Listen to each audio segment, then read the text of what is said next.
Hey, Coach, I saw a stat the other night that in Missouri's wins, Kobe Brown's averaging about 18 and 10. It's about half of that in their losses.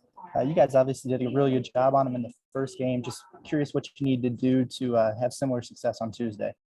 Yeah, I mean, Kobe obviously, does a great job for him. He's a hard matchup at that 4 spot. He's a guy that, is really versatile. He can score the ball facing up. He can score the ball with his back to the basket. He's an excellent offensive rebounder. He can draw free throws attempted. You know what he's done of late too, a really good job, Curtis, is he's passed the ball really well as well. We've been really impressed with his ability to see the floor, and Coach Martin's putting him in a position, where they'll play through him, and he's got a little bit of point forward skills as well. But every time we play against Missouri, he's been a point of emphasis in our scouting report, and I'm sure he's a point of emphasis in everybody's preparation when they get ready for Missouri. And then Javon Pickett's actually leading them in scoring in SEC play. He's got 8 straight league games with double-digit scorings. What have you seen from him that's made him so effective? Yeah, another guy that's, we have great respect for at that small forward spot. Pickett, number 4, does a really good job of basket cutting. He plays really hard. Good offensive rebounder, slasher, gets out in transition and runs, and is tough-minded too. I mean, he gives his team an identity of toughness when he's on the floor as well. Thanks, Coach. Nate? Yeah, Eric, does that loss to Alabama make it easier to kind of refocus on a Missouri team that y'all beat so badly that where players don't take it for granted? Well, the first time we played Missouri means nothing, just like the first time we play everybody and you're getting ready for them for a second time. No, I wish we would have won the Alabama game, Nate. I think that the way that we prepared for Alabama after a really emotional win against Auburn, I'm really proud of our team. A lot of teams would not be able to come down from an emotional high and go out and compete like we did. All you got to do is look at the teams that Auburn's beaten this year. Look at their home record. Look at who they've beaten at home. It's a hard place to win against a really talented team. We gave ourselves an opportunity to win that basketball game after, arguably, in the 3 years I've been here, the most emotional home win that we've had. So I don't think that there'll be any, mental thing after the loss. I think that we're mature. We know who we are. And we know that this is going to be a very, very difficult game. As most games are when you play Coach Martin's teams. He's an excellent coach. They play hard. They play together, and they're hard to beat at home. So we got to get ready to play this game and turn the page for sure. Does Missouri look like a different team than what you played them the first time? Have they changed much or anything? Yeah, I mean, I think we just, we talked about how well Pickett's played. Obviously, the question about Kobe Brown, Brazil continues to get better, because he's an athletic, younger player who's a freshman. Coleman continues to be, he's got good size at the point guard position. And Gordon, number 12, I think has played with much more confidence of late as well. Thank you. Bob? Eric, I know you just said the first game doesn't matter, but when you beat a team by 44, and then you're playing them again, I guess a month later, I mean, how does that change the prep, and what do you expect from Missouri? I mean, you guys really paid back Alabama and LSU last year when they came to your place. What are you expecting from Missouri, and does it change the prep when you beat somebody that decisively? No, I mean, I think you got to look at their most recent games and try to figure out what they're doing well and try to figure out what we're doing well of late. And, you have a whole different game plan. I think you have a little bit different, mindset, when you play these 2-game series after a win as opposed to after a loss. So we know they'll make adjustments because he's a Coach Martin's a really good coach. I have as much respect for him as any coach in the league. And he and his staff will make adjustments as well. So we already know this game is going to have completely different identity than game 1 did. And what do you expect from them, after getting beat by 44? I mean, I think that would get their, be pretty motivating for them, I would think. Yeah, I mean, I'm not inside their locker room, and I mean, Bob, you went to Missouri. Maybe you got more insight than I do on their. Maybe you're mad, Bob. I'm only mad if you guys take a long. I'm only mad if it's a long game. Don't go overtime. I'm just kidding. Yeah. No, I mean, look, they're going to be ready to play. I've talked about Coach Martin's toughness. I mean, I've coached against him when he was a player, and he will have his players ready to play at home. I have very little doubt, and we better be ready to play as well. And you guys are back in the top 25, I guess, at 23.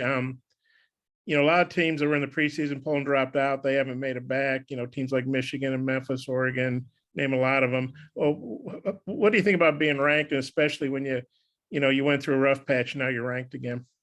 Yeah, I mean, I think the preseason stuff is just, the stuff early on is make believe. Nobody knows who their team is, and so I kind of throw that out. Although it certainly adds to excitement. And look, I think anytime you're ranked in the top 25, it's an accomplishment where your players are rewarded for where they are during that particular week, because we all know that on Mondays there's a new ranking, and to split last week and then to jump up in the rankings is a credit to, one, the teams that we played and respect that the national, voters have for not just Auburn, but for also Alabama, because there is tremendous respect after a loss for us to be ranked. But I also think people to understand that that was a road game, and it was a road game that we had an opportunity to win after playing really well against Auburn. So it is what it is. It's great for our fans. It's good for our players. And, now there's a number attached to our name, and that adds responsibility as well when you're playing somebody. Yeah, I got a couple more out if time allows. I'll turn it back to Mike. Thanks. Hutch. Coach, something that Jalen and you both talked about after the game was the inability to finish or struggling to finish at the rim against Alabama. Is that something that you can focus on at practice, or is it something you're confident you're going to be able to bounce back, moving forward? We could definitely practice it. You can ask Moses last year after about 4 games how many drills he did with pads and jumping off 2 feet and finishing, because I thought he went from struggling last year, the first 4 or 5 games at the rim, to becoming one of the best rim finishers in college basketball. So you can believe, I can rest assured you that there are players down there right now finishing around the rim. And for sure, Kamani Johnson's down there and Adise Toney. I can promise you they're both down there right now with pads, shooting over the pads and jumping off 2 feet. And if they're not, then they'll be doing it after practice. Scotty?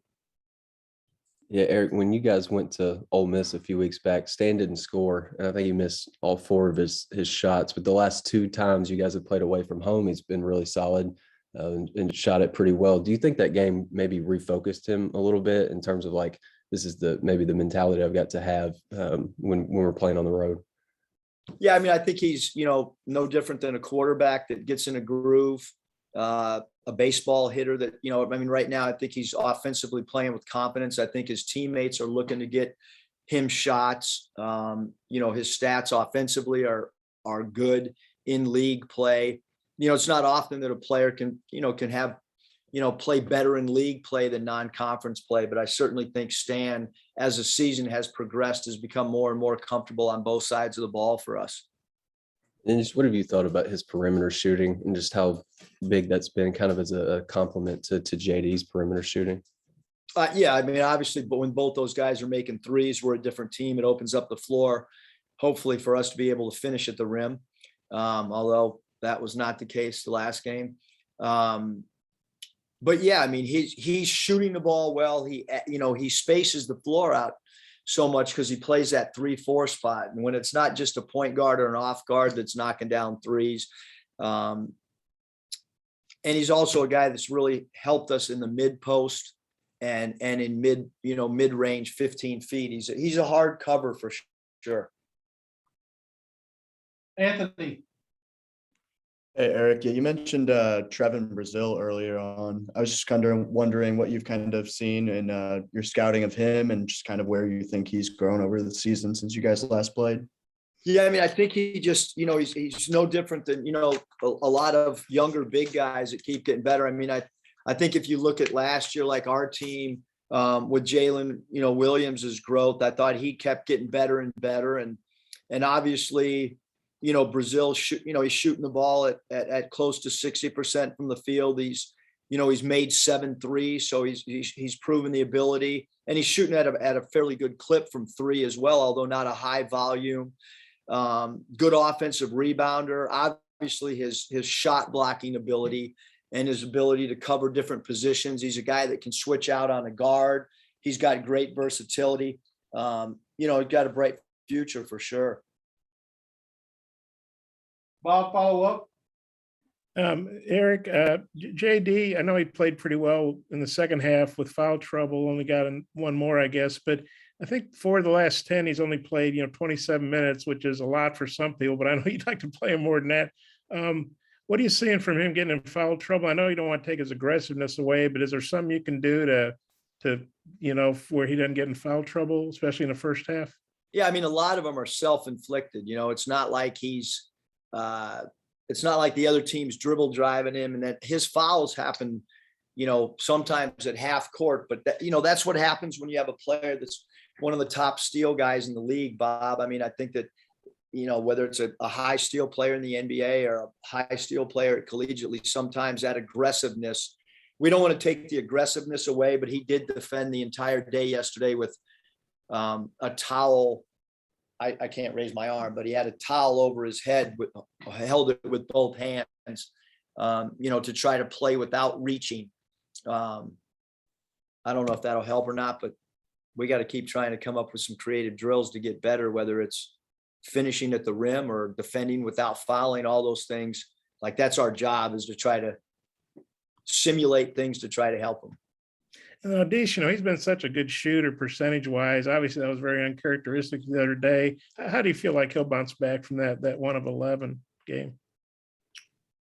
Wow. Well, I hope we never see one of those nights again. 1 of 11 is hard to do, especially when they're around the rim. He's got to finish at the rim. There's no doubt. I mean, you got to absorb contact like he's done all year. I mean, it's also, he had 30, family members. I don't know if that, becomes a distraction or what, but he won't go 1 of 11 because he won't have an opportunity to get the 11th shot up if he's 1 of 10 going into the 11th shot. Okay. And the other day the other night against Ole Miss, Missouri, I think had 4 players get 13. You think for them to win, Brown has to have a big game. He had a good game, but I think he had 13 and some rebounds and 5 assists. But that kind of balance, what'd you think of that? And how does that challenge the defense when they have that many guys that are scoring in double figures? Yeah, again, I mean, I think that they're playing with confidence. I think they're sharing the ball. They're doing, what we would expect of a Coach Martin team to play better as a team or as the season progresses. But yeah, I mean, we've mentioned Brown and Davis can score the ball. He's an excellent mid-range shooter. Pickett plays hard. He attacks the rim. He can make a feet set 3. And Coleman's a guy who stretches the defense out, having made 35 threes on the year. So I think that it could be a different guy for them. And number 21 at the power forward spot is active and a good cutter. Brazil does a good job running the floor. So they do have a lot of different guys that can score the ball for them. You talked about Snoop Dogg last week. Did you, assuming you watched the Super Bowl halftime show, so what'd you think? 10 out of 10. Unbelievable. Okay, that's especially if you lived in LA, then it takes on a special meaning.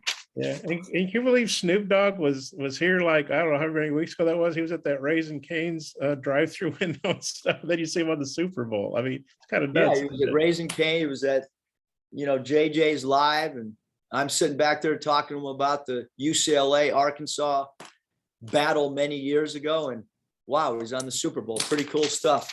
Awesome for Northwest Arkansas that Snoop Dogg was here. Thanks, Coach. Appreciate your time. Hey, thanks, Eric. Thanks, Bob.